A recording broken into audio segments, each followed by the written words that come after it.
बिहार में शराबबंदी से मौत का सिलसिला थमने का नाम नहीं ले रहा और इस पर बिहार में सियासत भी लगातार जारी है।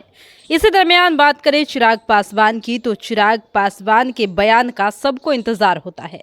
तो चिराग पासवान ने शराब से हो रही मौतों के सिलसिलों पर क्या कुछ कहा है, साथ ही उन्होंने आगामी विधानसभा चुनाव के मद्देनजर चुनाव लड़ने की तैयारियों के विषय में क्या कहा है और उपचुनाव को लेकर उन्होंने क्या बयान दिया है, वो आप सुनिए। जिस तरीके से जहरीली शराब के कारण कई जाने गई हैं जी, तबाह हुए हैं। सबसे पहले अपनी तरफ से, अपनी पार्टी की तरफ से मैं संवेदना व्यक्त करता हूं। वहीं इस मामले में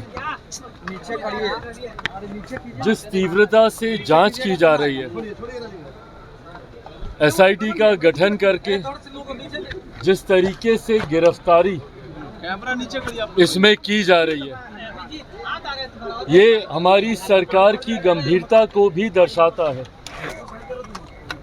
कि इस मामले को कतई हल्के में नहीं लिया जाएगा और जो भी लोग इसमें दोषी हैं, भले वो जहरीली शराब के आयात को लेकर हो या उसके अवैध निर्माण को लेकर हो, किसी को भी इसमें बख्शा नहीं जाएगा। अगर इसमें स्थानीय प्रशासन में भी किसी की भी मिलीभगत है, उन लोगों के ऊपर भी सख्त कार्रवाई की जाएगी। अंतोगत्वा बिहार में मौजूदा एनडीए की सरकार मुख्यमंत्री नीतीश कुमार जी के नेतृत्व में ये जो घटना घटी है, इसको लेकर पूरी गंभीरता से जांच भी की जा रही है और दोषियों के ऊपर कार्रवाई भी की जा रही है, ताकि भविष्य में इस तरीके की घटना दोबारा ना घटे। एक सीट मिली आपको झारखंड में, कैसे देख रही हैं? क्या कहेंगे? देखिए, फिलहाल झारखंड को लेकर चर्चाएं चल रही हैं। इस वक्त भी, जिस वक्त मैं आपसे बातचीत कर रहा हूं, झारखंड के लोक जनशक्ति पार्टी रामविलास के प्रभारी और जमुई के सांसद अरुण भारती जी रांची में ही हैं और सीएम असम हेमंत बिस्वा शर्मा जी, वो भी इस वक्त रांची में मौजूद हैं। मुझे लगता है आखिरी दौर की ये बातचीत चल रही है। कल जिस तरीके से हेमंता जी ने सबको बताया कि एक सीट लोक जनशक्ति पार्टी रामविलास को और बाकी जितने घटक दल हैं, जनता दल यूनाइटेड और अजसू को लेकर उन्होंने जानकारी साझा की, इन तमाम बातों पर अंतिम मोहर इस वक्त जब मैं आपसे बातचीत कर रहा हूं लग रही है। केंद्रीय संसदीय बोर्ड के पास भी कल देर रात तक ये विषय आया था। बोर्ड की सहमति के बाद प्रभारी झारखंड अरुण भारती जी इस विषय को लेकर हमारी राज्य इकाई के पास गए हैं, उनसे भी बातचीत हो रही है और गठबंधन के बाकी साथियों से भी बातचीत हो रही है। मुझे लगता है दोपहर 3-4 बजे के आसपास इस पर अंतिम मोहर लग जाएगी और इसकी घोषणा रांची से ही एक प्रेस वार्ता के माध्यम से की जाएगी। उतारने की बात कर रहे हैं, उत्तर प्रदेश में 2 सीटों पर उम्मीदवार उतारने की बात कर रहे हैं, जहां भाजपा के पहले से सिटिंग कैंडिडेट रहे हैं। ये प्रस्ताव राज्य इकाई के माध्यम से केंद्रीय संसदीय बोर्ड के पास आया था।